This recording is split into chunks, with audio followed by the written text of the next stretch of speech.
मेरे प्यारे बच्चे, आज का संदेश कुछ खास है। इसे ध्यान से सुनना मेरे बच्चे। मेरे बच्चे, तेरी सोती किस्मत को मैं जगाऊंगा। तुझे क्या लगता है बच्चे, तेरी किस्मत सो चुकी है, तेरा भाग्य सो चुका है? ऐसा तुझे लगता है कि तेरा भाग्य सो चुका है बच्चे? ऐसा तुझे लगता है कि तेरी किस्मत सो चुकी है? लेकिन जब साईं की नज़र पड़ती है ना, जब तेरे ठाकुर जी की नज़र पड़ती है ना, तो अच्छों की किस्मत बदल जाती है बच्चे। तुम जिस कृष्ण को मानते हो ना, जिस ठाकुर जी को मानते हो ना, तो अगर तुम उनकी सेवा कर रहे हो ना, तो ध्यान रखना, तुम्हारी ज़िंदगी में कुछ गलत नहीं हो सकता। तुम्हारा भाग्य कभी सो नहीं सकता बच्चे, क्योंकि भाग्य जगाने वाले तो वह विधाता हैं, वह ठाकुर जी हैं, वह कृष्ण हैं, वह साईं हैं। तो फिर तुम जिस रूप में मुझे मानते हो ना, मैं उस रूप में तुम्हारे साथ हूँ बच्चे, और तुम्हारी सोती हुई किस्मत को मैं जगाऊंगा। मुझ पर विश्वास करो, भरोसा रखो ना, मुझ पर तो पूरी तरह से रखते हो ना। आधा अधूरा भरोसा क्यों रखते हो बच्चे? मुझ पर अगर भरोसा रखते हो तो पूरी तरीके से रखो। मैं तुमसे वादा करता हूँ, और मेरी वाणी कभी असत्य नहीं होती। मैं जो कहता हूँ वह सत्य कहता हूँ बच्चे। मैं तुमसे बहाने नहीं मारता। मैं जो कहता हूँ मैं करके दिखाता हूँ मेरे बच्चे। हाँ, हो सकता है कि कुछ देरी हो जाए, लेकिन थोड़ा सा समय मुझे भी चाहिए होता है कि जो तुम्हारी इतनी उलझी हुई ज़िंदगी है उसे थोड़ा सुलझाने में वक्त लगेगा बच्चे। धीरे धीरे करके सुलझाने में वक्त लगता है। और सुनो बच्चे, मैं तुम्हारी ज़िंदगी में मौजूद हूँ, इसका मैं तुम्हें बार बार प्रमाण दे चुका हूँ, और हर बार देता हूँ।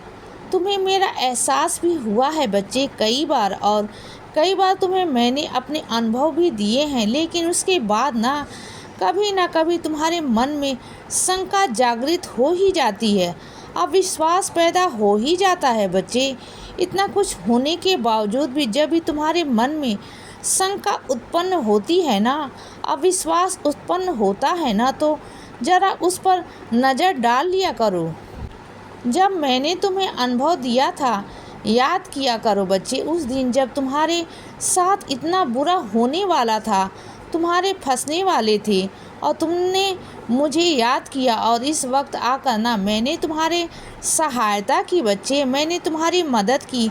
उस दिन जो ज़रा याद किया करो बच्चे, तब जाकर शायद तुम्हारे मन में आ जाए कि हाँ, बाबा हैं तुम्हारे मन में।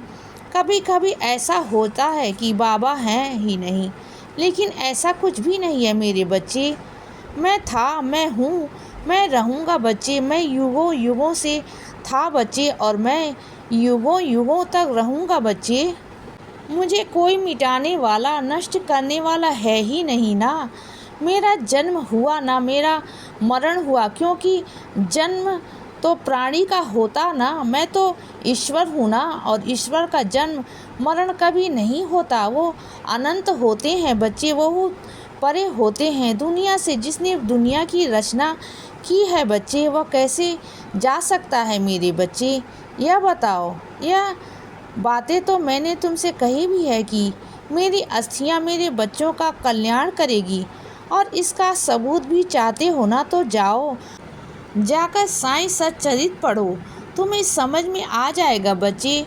उसमें साफ साफ मैंने लिखा है कि मेरे बच्चे, मुझ पर भरोसा करो, मुझ पर विश्वास करो, मेरी अस्थियां तुम्हारा कल्याण करेंगी, और मैं तुम्हारे साथ रहूँगा, हमेशा रहूँगा बच्चे। और सुनो, अगर कोई बुरी आदतें ना तुम पर लगने की कोशिश करे, तुम पर थोपने की कोशिश करे ना, वह चाहे कि तुम भी वैसे बन जाओ, वैसे कि वह ना, तो ऐसे लोगों का साथ ही छोड़ दो। ज़रूरी नहीं कि तुम उसका अच्छा करने के लिए उसके साथ रहो।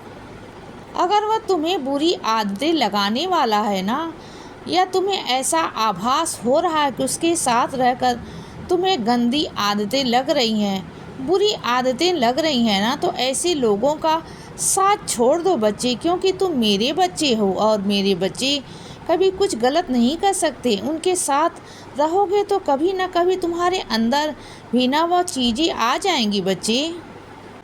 और जो तुम्हें एहसास करा रहा हूँ ना, वह करवा रहा हूँ कि जो तुम साथ हो ना, उनकी यह गलत है। उनकी संगति छोड़ दो बच्चे, चाहे वह कितना भी अपना क्यों ना हो तुम्हारा, लेकिन ऐसे लोगों की संगति छोड़ दो ना जो आगे चलकर तुम्हारे भविष्य को ही वह नष्ट कर देंगे, तुम्हारे भविष्य पर उंगली उठा देंगे बच्चे, तुम्हारे चरित्र पर ही उंगली उठा देंगे ना।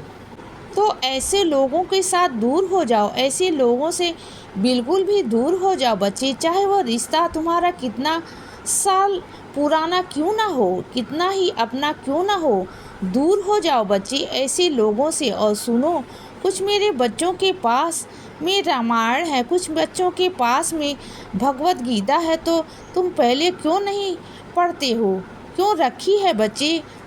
बस उसे धूल मिट्टी जम रही है क्योंकि नहीं पढ़ते हो तुम। अगर तुम्हारे पास समय नहीं है तो समय निकाला करो। मैं तुमसे एक चीज़ पूछना चाहता हूँ कि जब से तुम पैदा हुए हो, जब तक तुम्हारी सांसें हैं, तब तक क्या तुम्हारे पास समय होगा? कभी ऐसा लगेगा कि तुम्हारे पास समय है? समय तो मेरे बच्चे आखिरी सांस तक नहीं होता।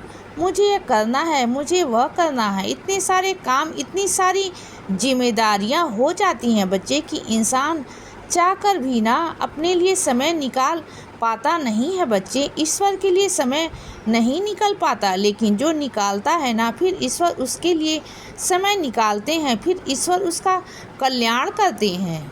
तो तुम्हें समय निकालना होगा, कहीं ना कहीं से कुछ ना कुछ चीज़ें करो कि आगे पीछे हो जाए और तुम मेरे लिए समय निकाल सको बच्चे, रामायण का पाठ कर सको, तुम भागवत गीता पढ़ सको बच्चे। मैं नहीं कहता कि तुम एक एक घंटा पढ़ो, चाहे 10 मिनट पढ़ो, 5 मिनट पढ़ो, लेकिन ईश्वर का नाम स्मरण करो, उसके चरण में बैठो। एक बार अगर भगवत गीता तुम्हारे पास है ना, तो तुम्हारी ज़िंदगी का सार बन सकती है बच्चे, क्योंकि वह ज़िंदगी का सार है। तुम्हारे रास्ते आसान दिखा सकती है, चीज़ें हो सकती हैं तुम्हारी ज़िंदगी में, करके दिखाओ। जहाँ तुम उलझ रहे हो ना अपनी ज़िंदगी में, वहाँ से तुम बहुत आसानी से ना सही रास्ते से और सही तरीके से वहाँ से निकल जाओगे बच्चे। तो तुम करके देखो ना, एक बार जो चीज़ें तुम बहुत दिनों से सुलझा नहीं पा रहे हो ना, वह चीज़ें वहाँ से सुलझ जाएंगी। क्योंकि जब ईश्वर का आशीर्वाद हो जाता है ना, उनकी कृपा हो जाती है। इसीलिए बच्चे सदा खुश रहो और हमेशा मुस्कुराते रहो। मेरा आशीर्वाद हमेशा तुम्हारे साथ है बच्चे। अब सुबह हो गई है मेरे बच्चे, सुप्रभात।